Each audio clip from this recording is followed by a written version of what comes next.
Hello everyone, in this video let me explain what is contradiction in detail.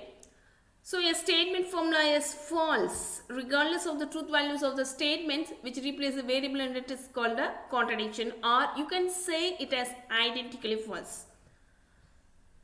For the variable p, let me take p and negation p as a statement formula and let me check whether it is a contradiction or not. For that, let me construct a truth table whereas the first column consists of p and second column consists of negation p and the last one p and negation p. For the variable p, we have two possibilities, true and false, and its negations are for true, that is false. For false, you have true.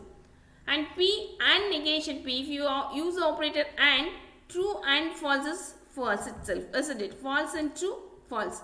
So look at this. So all of the truth values of p and negation p has the truth values false.